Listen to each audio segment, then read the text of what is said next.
may I have your attention, please? May I have the speakers for this session please come up to the stage and occupy their seats? Thank you.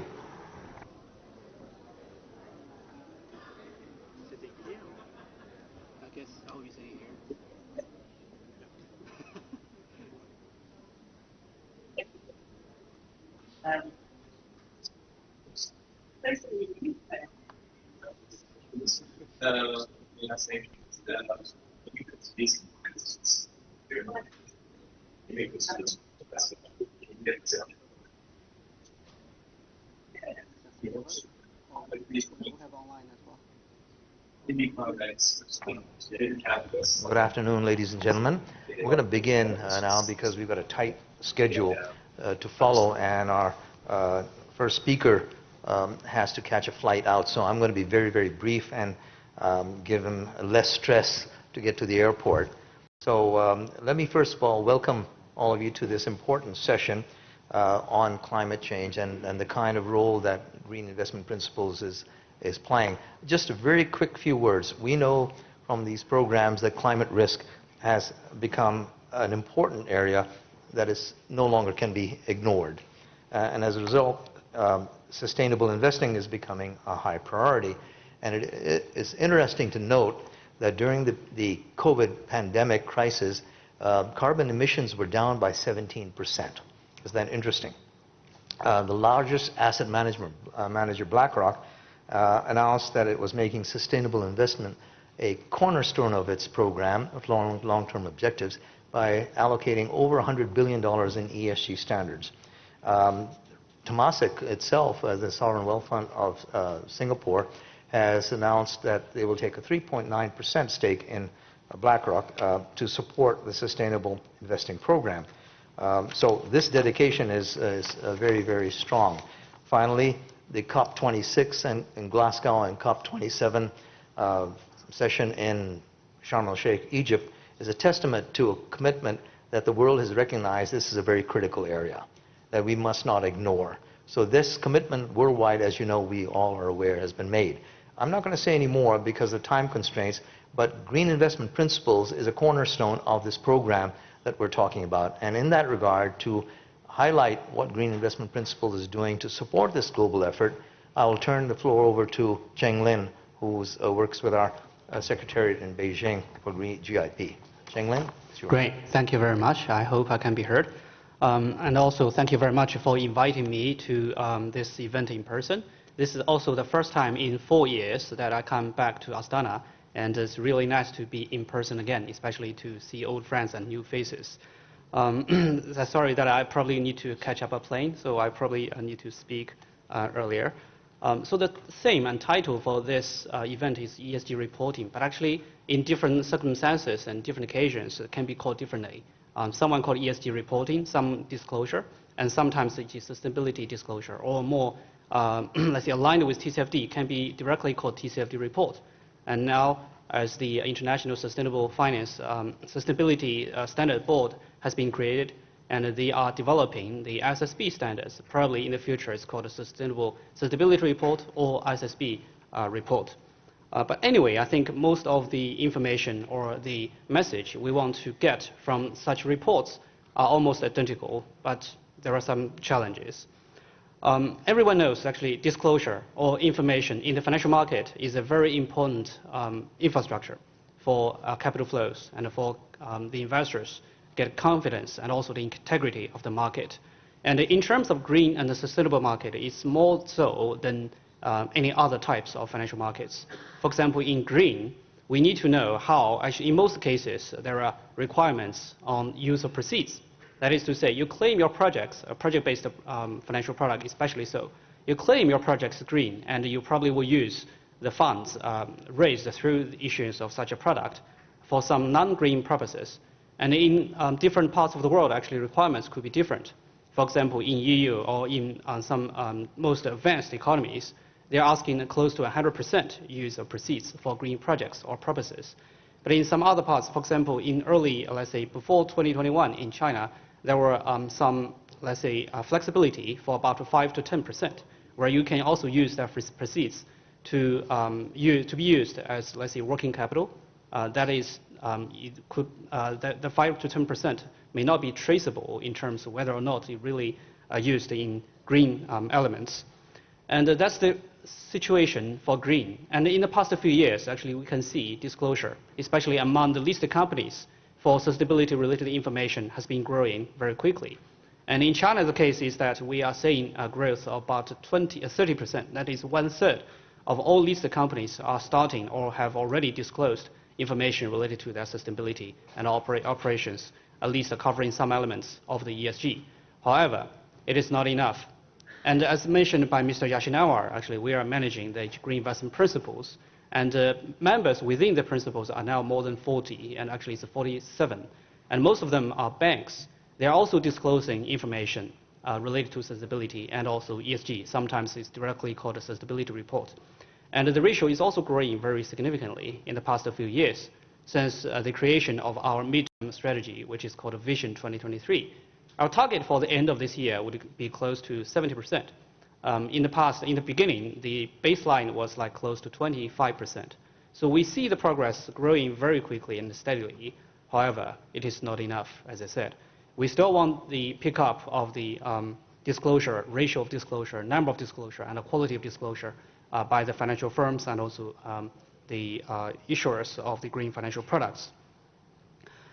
There are two types of challenges, I said. That's not enough, right? One challenge is the lack of available information from both listed companies and especially about the financial sector. So the lack of information and also the comparability of information.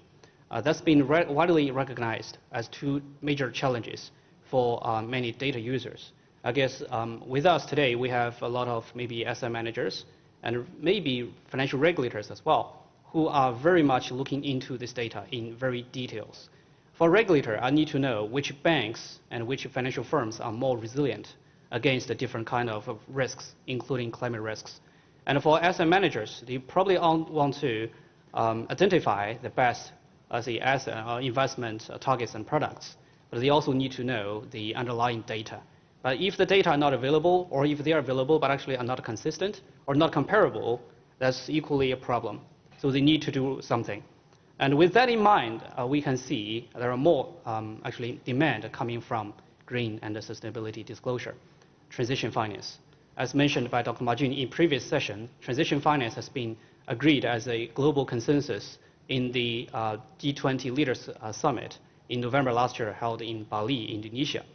That means actually most of the largest global economies in the world have realized transition or financial sector can play an important role in helping the decarbonization and low carbon transition of the economies.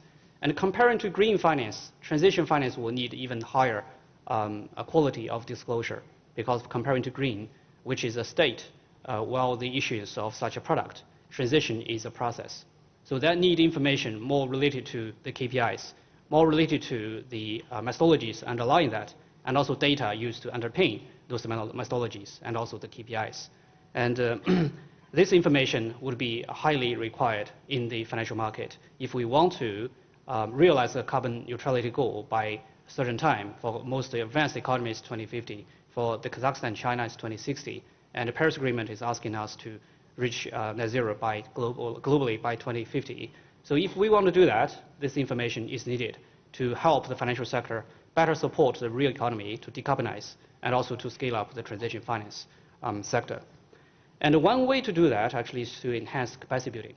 I was thinking opportunities and occasions like this can also be called capacity building or technical assistance, but it's not systematic, it's not coordinated, and also it's not right to the need of the target audience. So we probably need to enhance the capacity building from both internally and externally, and to make sure the disclosure, or in these cases called ESG reporting, will be better implemented, and also the regulators will be in a better position to channel the finance that is needed to support a low carbon transition.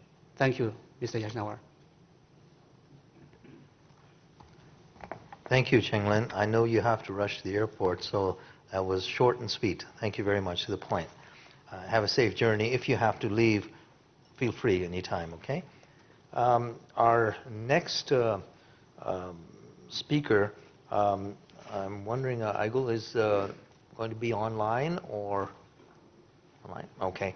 Let me introduce the next speaker on our podium. At the moment, the international ESG reporting systems are developing rapidly. As we all know, there's a process of their unification and standardization that's taking place.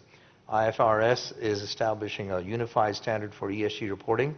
The European Commissioner, through the European Financial Reporting Advisory Group, is developing a mandatory EU sustainability reporting standard. In September 22nd, the ESSB started in its deliberation on public comments received on the proposed standards. Without going into too many details of these standards, I'm going to introduce Ravi, who is the expert in this area, and have him participate in giving some input on the ISB. Ravi, if you're on board, please go ahead. Hi, thanks ever so much. Just a quick sound check. Can you all hear me? Thumbs up. Yeah, good, great. So yeah, it's a pleasure to be here today and happy to actually address that question. So thanks ever so much. So the International Financial Reporting Standards Foundation, so the IFRS Foundation, has two boards. One which you're probably well aware of, and that's the IASB, the International Accounting Standards Board, and that's been around for the past 20 years, and over 144 jurisdictions use those accounting standards to provide investors with high quality, comparable and consistent information to do with the financial statements. There's a second board which has been established under the IFRS Foundation, and that board is called the International Sustainability Standards Board, the ISSB, and it was established at COP26 in Glasgow back in November 2021, and its purpose, akin to its sister board, is to create high quality standards that allows for comparable, consistent information to investors about sustainability-related financial information. So the ISSB was developed to create that comprehensive global baseline of high-quality sustainability disclosure standards to meet the information needs of investors. And since that announcement, we've been through a process of consolidating a lot of the alphabet soup when it came to ESG standards. So we've consolidated the SASB standards, the integrated reporting framework, as well as the climate disclosures framework and application guidances. And our work to date has also built upon the Task Force on Climate-Related Financial Disclosures, the TCFD. And you can see that via the work which we've released into the public domain since our establishment. That work very much focused on two standards, IFRS S1 and IFRS S2, which really built upon what came before us, but also the intellectual property which we had acquired. So IFRS S1 very much focuses on providing the foundation for consistent and comparable sustainability reporting. It's principle-based, just like our sister boards' accounting standards, and helps companies to report their ESG performance and the effects of sustainability on the company, financial performance position now, but also over the short, medium and long term, so that investors have clear and consistent and comparable information to make informed decision making. And IFRS S2, which is our second standard, focuses on climate related disclosures. This builds and provides specificity to the Task Force on Climate Related Financial Disclosure recommendations. And both of these standards, I'm happy to announce here today, will be released at the end of this month on the 27th of June. So this is following a very rigorous re-deliberation process. We received just over 1,400 comment letters on both of those standards, and we've been really busy to actually make these standards, one, proportional to international needs, but also scalable as well, bearing in mind that these standards not only need to work in developed countries, but also developing countries as well. And once the standards are out, we're very much encouraging companies to actually use these and pick them up and run with them voluntary. Because in addition to actually working with jurisdictions to actually make these a mandatory component of their legislative landscape when it comes to sustainability disclosures, these things take time. And so we're very much encouraging voluntary adoption in the interim.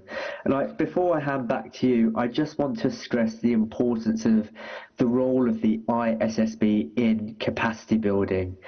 We're not only a standard setter here. We heard loud and clear that these standards are very much welcomed by countries around the world, but we also need to support in the implementation of IFRS S1 and S2, and to that we are developing a suite of getting started materials, either by us or by partners, because we're a small organisation, but we have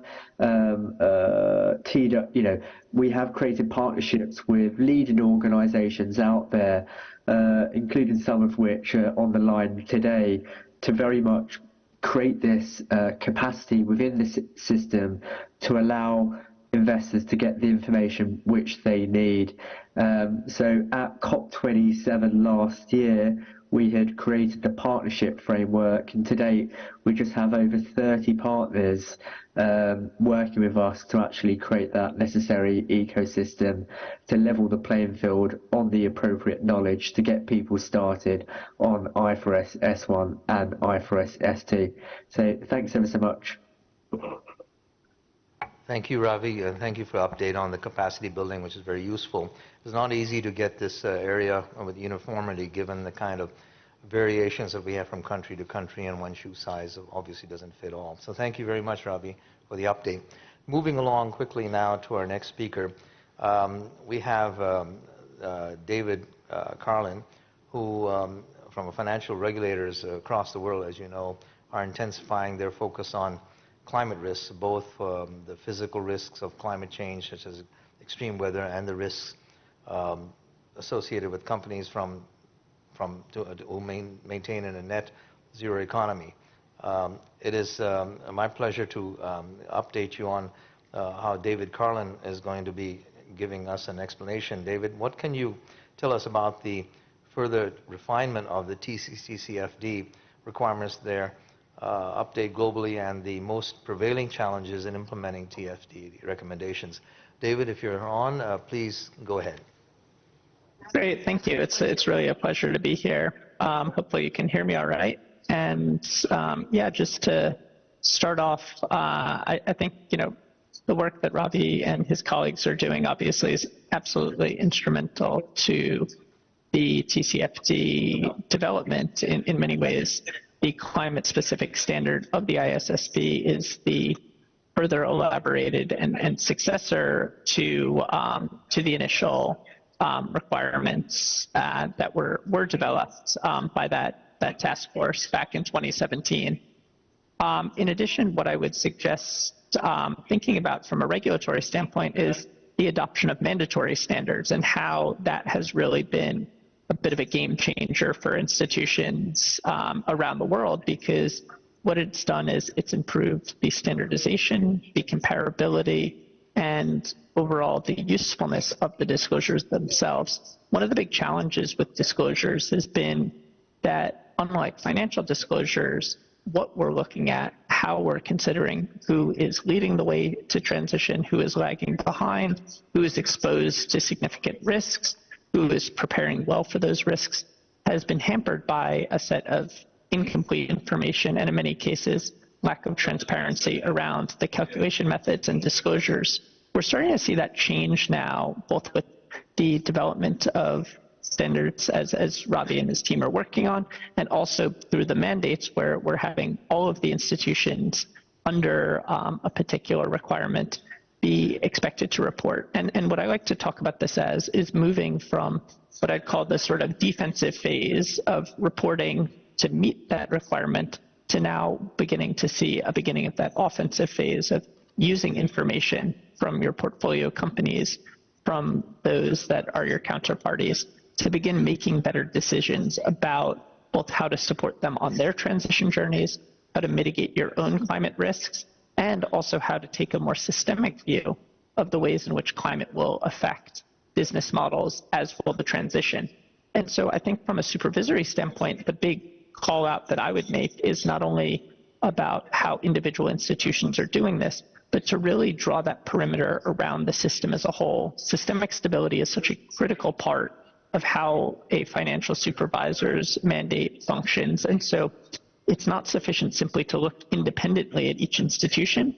It becomes absolutely necessary, and I'd say urgent, to consider systemic effects, both contagion across the financial system, as well as the effects on networks. So a good example of this is if an individual asset is affected by a climate event, the traditional model of thinking is to think, was that asset damaged, yes or no?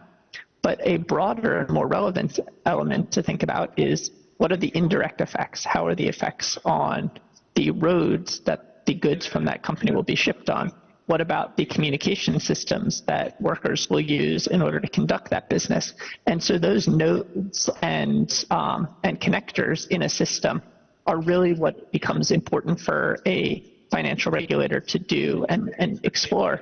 And that's where the aggregation of these disclosures, whether being done manually through machine learning assessments, but overall getting a sense not just of how any one company is performing, but how the overall system is transitioning, where it may be exposed to risks.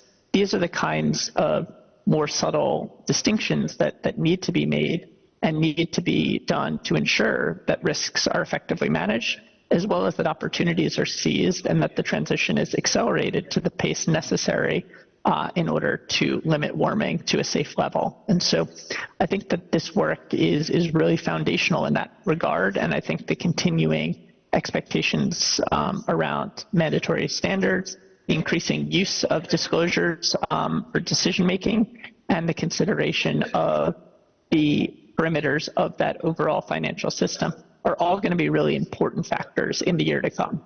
So thank you, and I'm excited to hear from the others and to continue this good discussion. Thank you, David, for your very timely information and very valuable information. The regulatory information is always obviously very critical to all of us. And that brings me to our next speaker, which is a regulator, and a very good for me to be a part of, because 7 years I served as a regulator myself. So this is some common grounds. It's a very important role that a regulator has in terms of implementing these important principles that we're talking about all this time. Now, our next speaker, of course, is Maria, who is the Vice Chairperson of the Agency for Risk and Regulation and Development of Financial Markets. Maria, could you please tell us about the coming ESG disclosure guidelines for financial institutions and what their implementation would require from banks, as well as other regulatory measures to be expected as you further implement the sustainable finance roadmap. It's not easy, I know, but there's no uniform map globally at the moment. But we'd love to hear your input on this.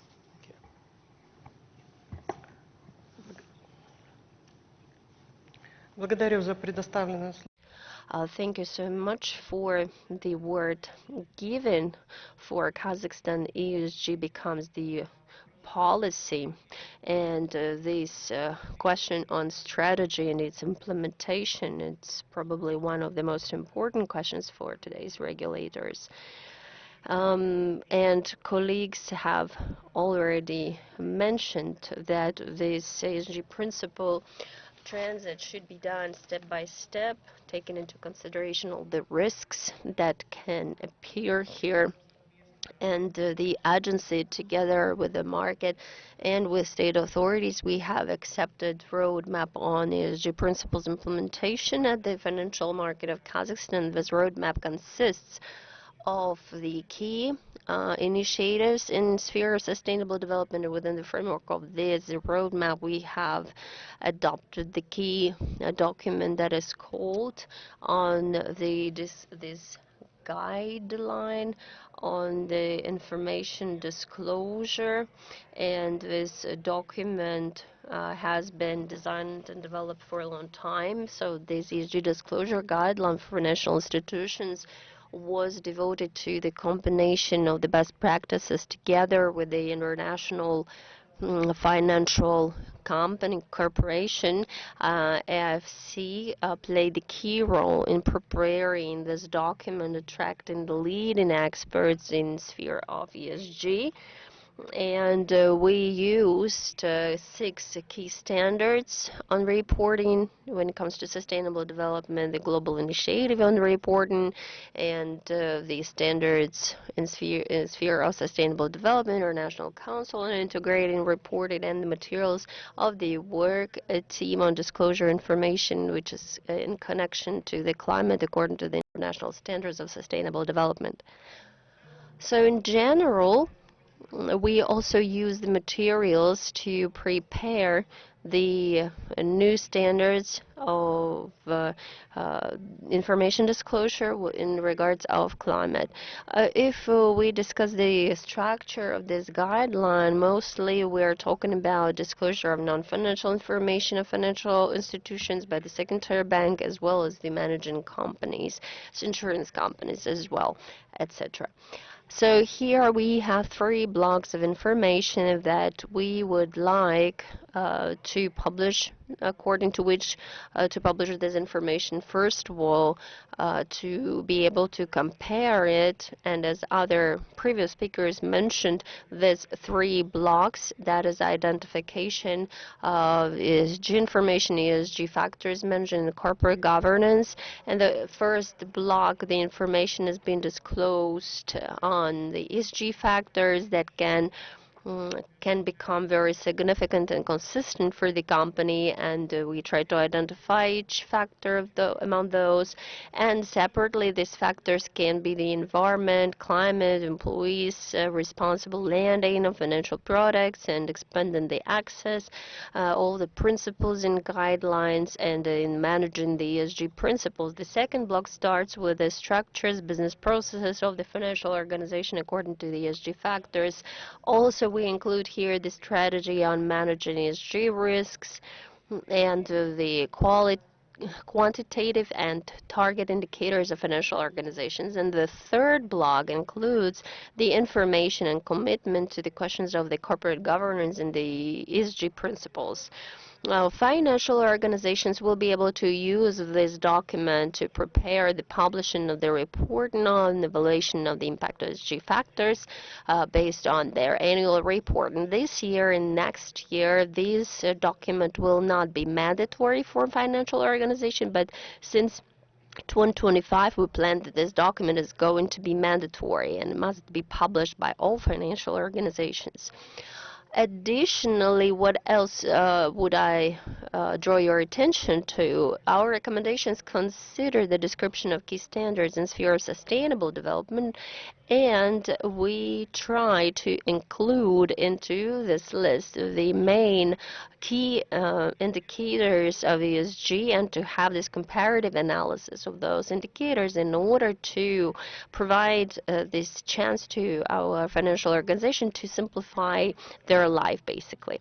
And as I've already mentioned, this year financial organizations will provide this disclosure on the voluntarily basis, and at the end of 2024 and the beginning of 2025, this document is going to be mandatory for all financial organizations. And in addition to this document, within the frameworks of that roadmap that was already mentioned, agency plans to design the requirements on the experience, requirement, the procedures of managing the ESG risks, to delegate the responsibility of BOD on that and other documents, but the main focus will be still there on integration of principles and goals of ESG and strategy development within the frameworks of business models of financial organizations that they have. Additionally, together with the association Atomic, we will get back to work on these questions within the frameworks of the Code of Corporate Governance. Additionally, I wanted to mention that the work that is being done will be devoted to the stress testing.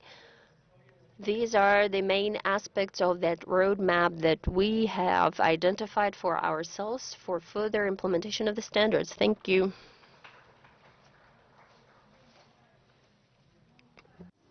Well, thank you, Maria. I was delighted to hear some of your comments. I'm going to take just a minute between the next speaker and myself, just comment as a former regulator.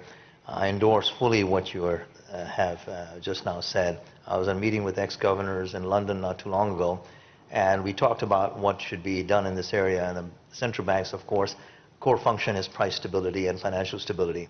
However, this is an area where moral suasion or whatever tactics that a central bank, a regulator can employ, can be used to enforce these important areas, and that can be by disclosure, data reporting, and so forth. And you've gone a little step further, and you're saying you're voluntarily asking this information, but it will become mandatory, which I think is excellent. So congratulations to your organization for taking that commitment and taking it forward. I think other central banks, the regulatory bodies should follow the same principle. So thank you very much. On that, I had to take a liberty, and I think I can for 7 years, having been a regulator myself. Our final speaker is a very famous person. I've met him 3 times today. So he has done a great job in Halyk Bank, and that's Murat.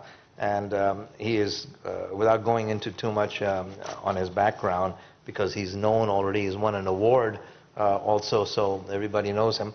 Let me just quickly ask a question, Murat. Halyk Bank, of course, has done a great job, has become a pioneer in the practice of ESG reporting among the Kazakh banks, financial institutions.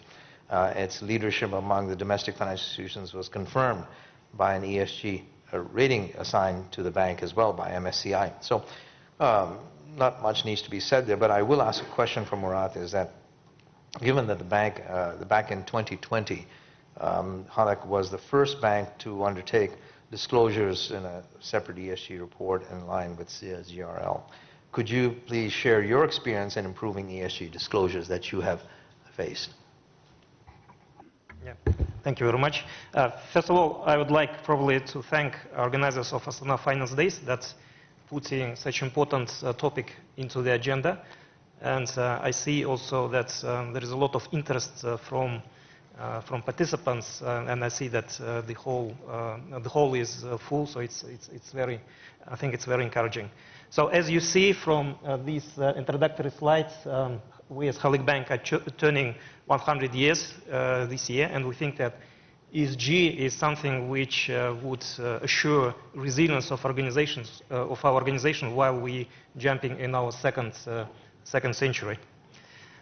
Indeed, for us, ESG reporting is probably a journey, and let me probably give some perspective how we as Halyk Bank approach that. So briefly recap of what we are as our snapshot. We're leading emerging market banking franchise. So we are the largest financial institutions in the Central Asia. We have almost 10 million retail active clients. We have more than 300,000 active corporate clients, including SMEs. We have close to 600 outlets throughout the whole country.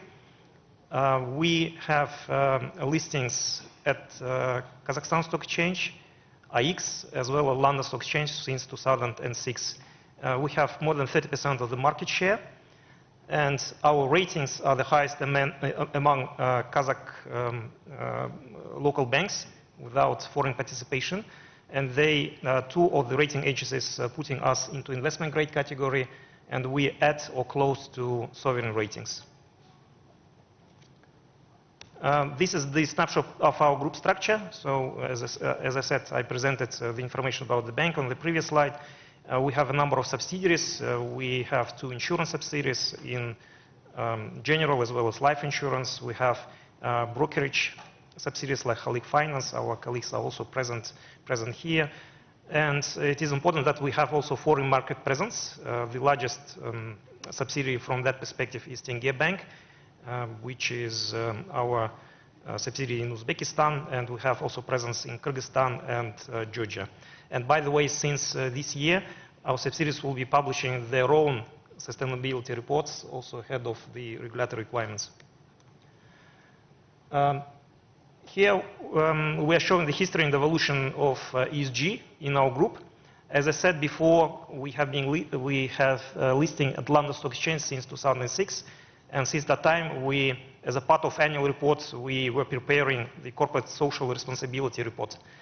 And I remember 2019 when we were visiting our investors on the non-deal roadshow. And by that time, as regularly have meetings, and you see equity analysts coming to the meeting, asking different kinds of questions about your growth, about portfolio, et cetera, et cetera.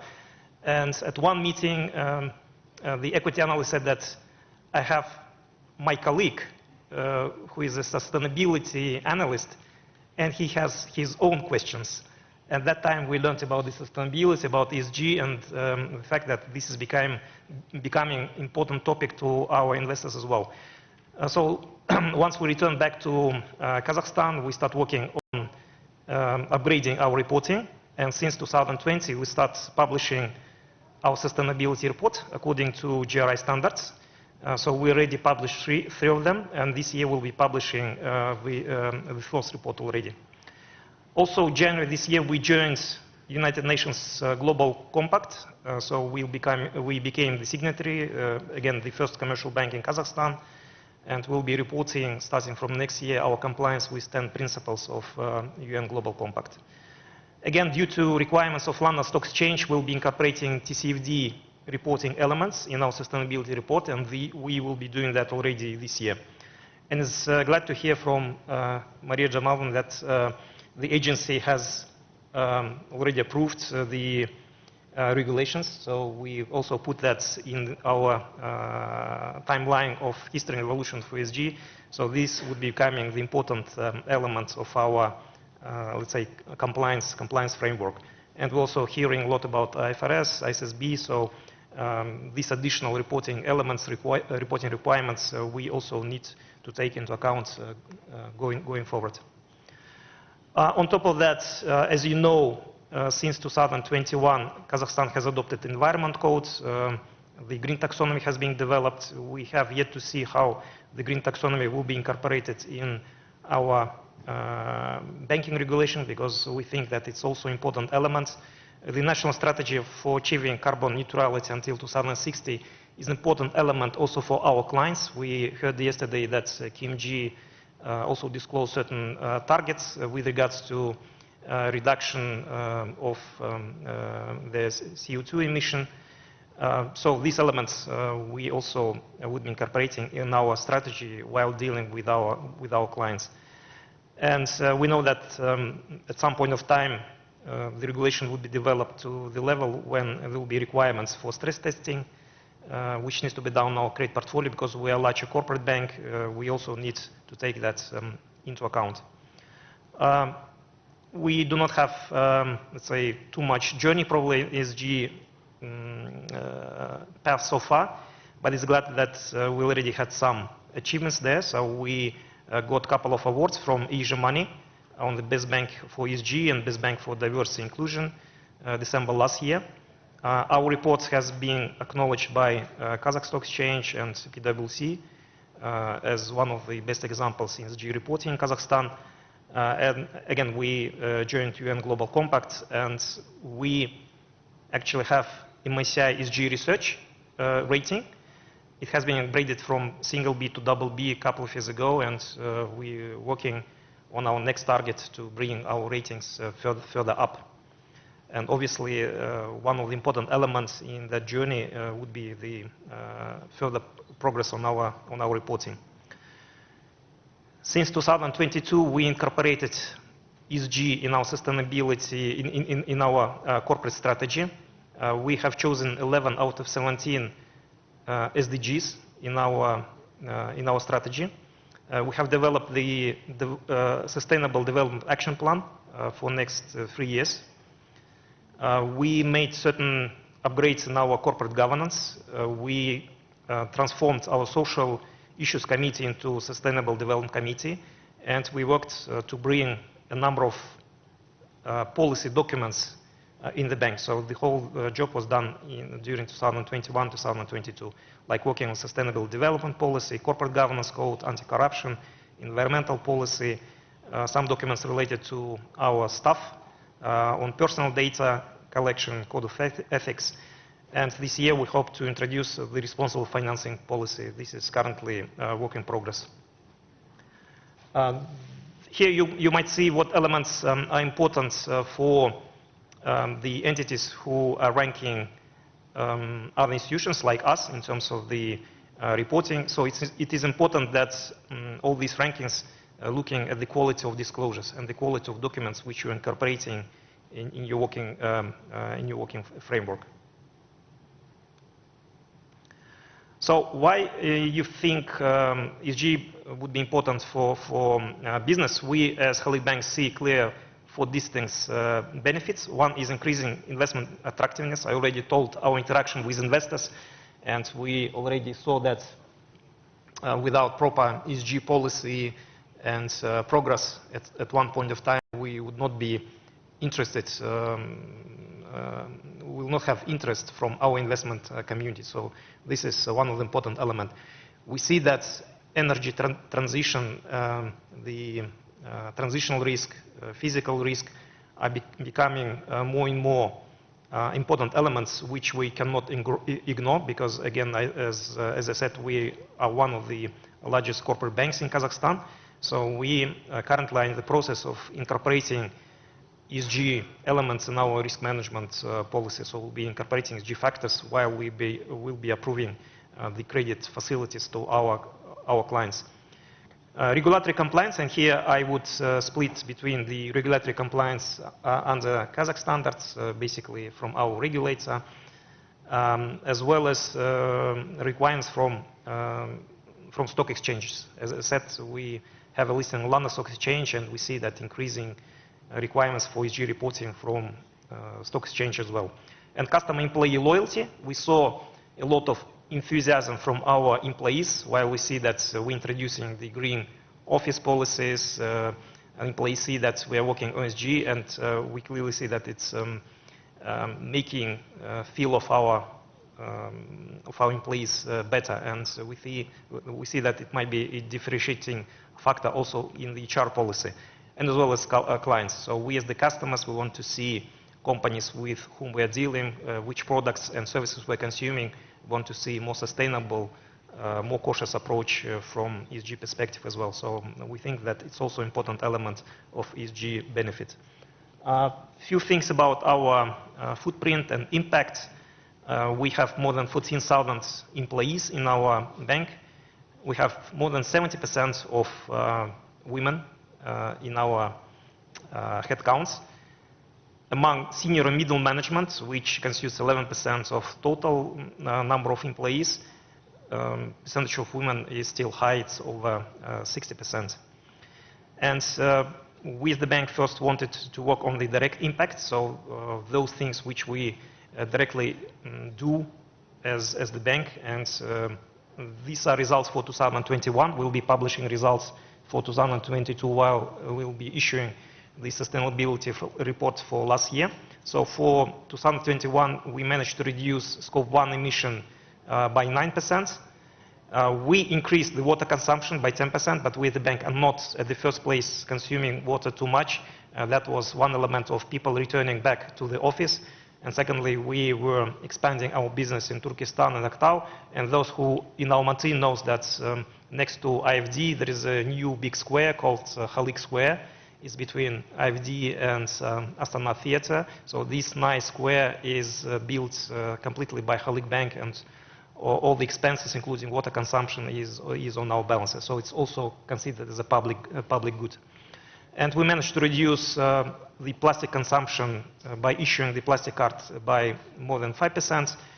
And because of our digitalization journey, we managed to reduce paper consumption by 30% in 1 year alone. So this is the elements how we work in terms of the direct impact. As I said, we're working on the incorporating ESG factors in our risk management. So we work jointly with our consultants on that. We spent more than 9 months on that. So we would be incorporating all letters E, S, and G in our risk management framework. Would be looking at the climate risk in terms of both transition and physical risks, environmental risk, water use risk. I think it's became more and more obvious in Kazakhstan. Biodiversity, on social aspects like occupational health and safety, how our clients dealing with that aspects, supply chain risks, community engagement, customer services and cyber security, and on governance, unfair business practices. So we want to make sure that these risks are not leading to the credit risk while we'll be dealing with our clients. We as the bank are closely working with state support, under the state support programs like DAMU, for example, but we also have our own in-house programs, which we do completely based on our own financing. And one of the programs which we already having for a number of years is women entrepreneurship. So we're issuing loans at 5%, even in current rate environment. Last year alone, we provided almost 160 female entrepreneurs loans at 5% for close to 2 billion tenge. We further working on the customer services. We have a number of other initiatives on which we're working also in the context of 100 years. Like we signed 2 agreements with Astana and Almaty Akimats. Will be providing financing to connect 230 households to gas pipeline. Basically, these are families who do not have substantial financial means to do that themselves. And the important element, obviously, for banks is not direct, it's actually indirect impact, because we have much more impact working through our clients. As I said, we have 10 million retail clients, we have more than 300,000 corporate clients. One of biggest element is calculation of our emission. So we do that in terms of scope 1 and scope 2 for our direct impact. We expect to publish direct scope 3 emissions this year. We start working on calculating the footprint of our corporate portfolio. I'm sorry for interrupting. 1 minute left. It's not an easy task. We see a lot of issues with availability of data. So far, we find out that only 30% of our top clients have disclosure in terms of scope 3. So I think this is a big element on which we need to work, and probably not alone, but together with our regulator. Thank you.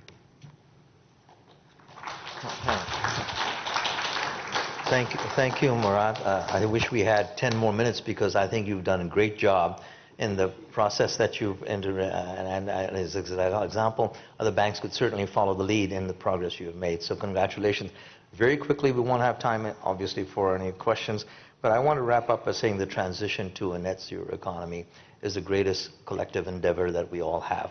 How capital is allocated to priorities that support this effort is a responsibility that we all, as stewards of capital, have to maintain to ensure that the priorities are focused in areas that give sustainable development a priority. That's how we as stewards of capital must look at. We all have to work together in this whole effort to make this whole future better for us, as well as a planet that's better for us. So that concludes our session here. I just want to quickly have responsibility, an administrative responsibility that I must fulfill, is that this particular program, of course, would like to extend our sincere appreciation to the conference's golden partners, Visa, Freedom Holding Corp., and ITS companies for their important and fruitful support and cooperation for this effort. It would not have been possible without their support. So thank you very much for your patience, and I think it's been a delightful participation by the regulator. I'm glad that you participated actively, and I'm consistently supporting that particular area as well. So thank you again for everybody participating for this important area. Thank you very much. Спасибо.